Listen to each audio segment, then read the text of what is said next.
The most powerful financial institutions meet in secret every single quarter with the Treasury and the Federal Reserve. Let's take a look at exactly what's going on. There are many influential companies in the world. Financial companies tend to have the tallest buildings, the most collusion with government, and the ability to withstand any form of reduction in their size and power. After every crisis, we see their power as the cracks split wide open and we can see what lies beneath. Most of it is public. It's apparently just not newsworthy, which is the worst part. Can you imagine what would happen if people knew even a fraction of the truth? Well, you came here for the truth, so let me unveil that for you. Today we're going to talk about something I never have before. We have covered different secretive meetings in the past, all different institutions that the general public has no idea about, and here is another one to add to the list. In this Bloomberg article, they cover a lot of different points about this, and because I'm introducing a new topic, I have to go through it. I'll do it as fast as I can. Here we go. Every 3 months, they come to the nation's capital to gather at the iconic Hay Adams Hotel just steps from the White House. Here, 12 men and 5 women representing Wall Street's most influential dealers and debt investors, names like JP Morgan, BlackRock, and Citadel, meet with the Treasury Department officials behind closed doors with one important purpose: to tell them how to manage America's finances. That's coming directly from Bloomberg. You must understand.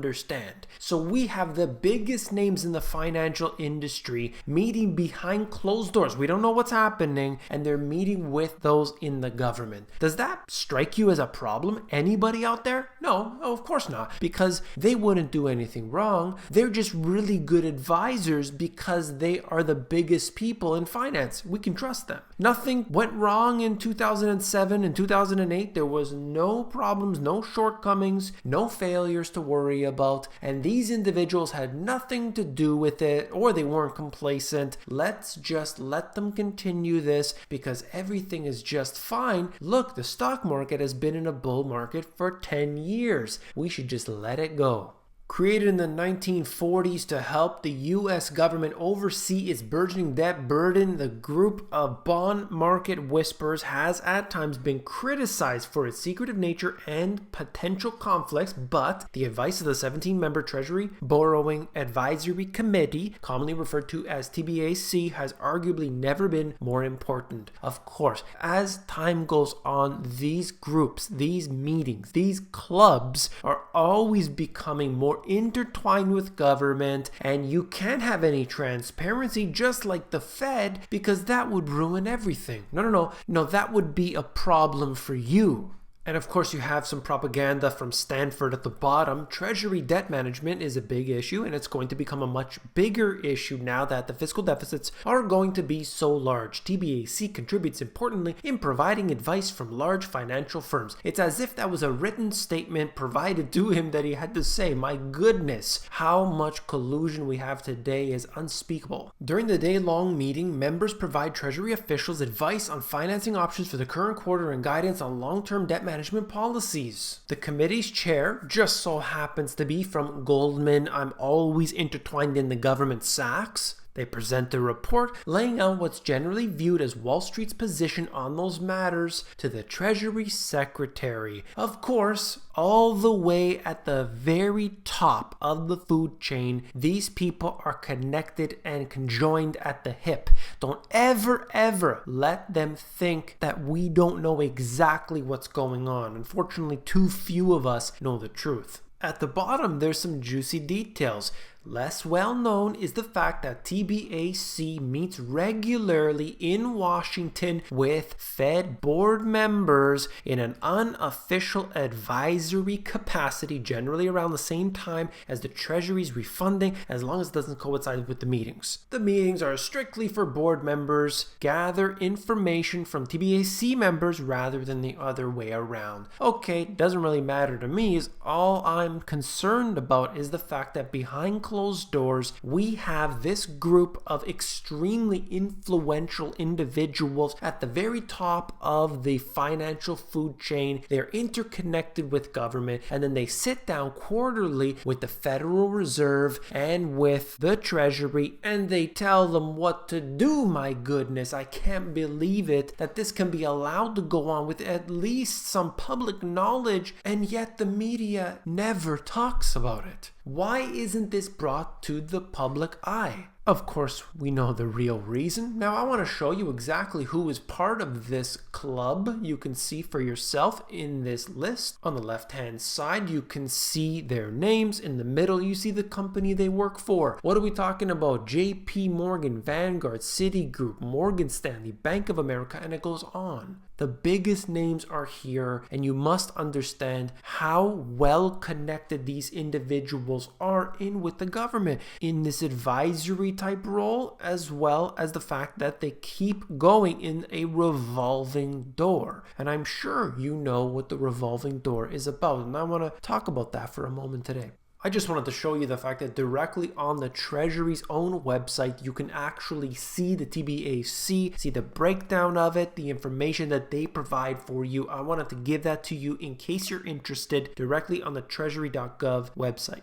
In this diagram, you're looking at very powerful individuals, and the revolving door, you can see people like Hank Paulson with Goldman Sachs, then becomes the Treasury Secretary. You have so many in here from Goldman, it's unbelievable, but there are others as well. All of these people are so connected, and yet we pretend in the mainstream media that there's nothing to worry about, nothing to see here, but my goodness, come on, you have to wake up. Take a look at this. Goldman Sachs and the federal government are completely and entirely conjoined. This was from a few years ago, but even today, it's probably worse. I'd like to see some new lists provided, but just to give you an idea of how it is. This happens to be the US, but actually in other countries as well, it's basically the same situation.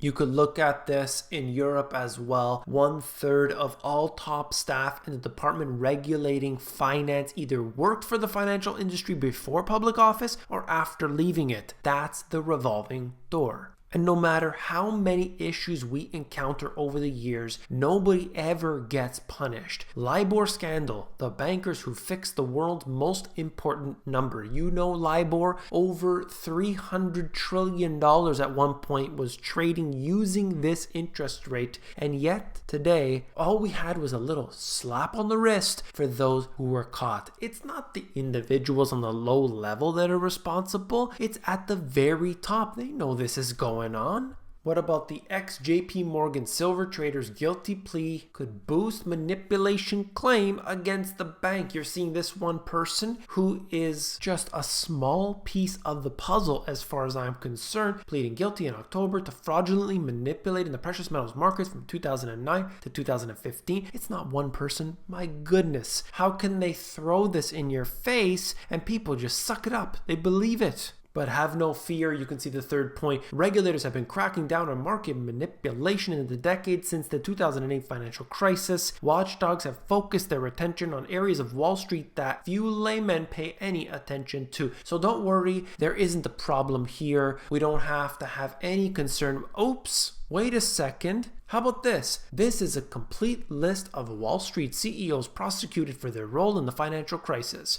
Oh, that's right, none.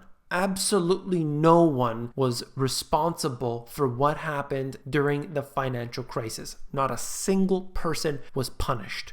Can we finally admit what's really going on here? People are delusional, and that is not good because there's always another train wreck around the corner, and sadly people's pension funds are at risk here, and that's what people aren't realizing. They're thinking, well, it's just my 7 shares of Amazon, I don't have to worry about it, but it doesn't work like that. You have to understand what's underneath this system. You have these massive pension pension funds that are completely underfunded as it is, and yet we've been in a bull market for 10 years. What do? They increase their exposure to equities, so in their next crisis, they're going to be punished. All right, then we have more details coming out here showing us that the risks are being furthered. They are only making matters worse for themselves, and of course, in the end, you and I will suffer, not the big boys. I just wanted to mention at the end here, the TBAC is just one group. While they are secretive in a sense, it's not secret that they exist. I showed you the Treasury website, of course, but what they talk about is something we're not aware of. The public isn't aware of. There are many other institutions out there that are a public face for entities that exist behind these institutions, and we need to start understanding what they do and their connections. It's not simply about the bits and pieces that you get in the mainstream media or what you'll find on the CFR website, for example. You start to connect the dots and things make a lot of sense. That's all for this video. If you found it informative, please give me a thumbs up. When you give me a thumbs up, you're supporting this channel. So, of course, I really do appreciate that. And then last but not least, if you want the financial education you were not taught in school, these two books have everything that you need. Just check them out at the link, because I talk about all the central banks. I talk about how this system actually works all the way back from the foundation and everything that you need to know. Check them out in the link below. And if you want the audiobook, that's available at themoneygps.com. If you want to know what's happening behind the scenes with central banks and the way that they support the stock market, check out this video. I think that this will really explain it for you. If you haven't seen it already, definitely click on this, and I'll see you over there.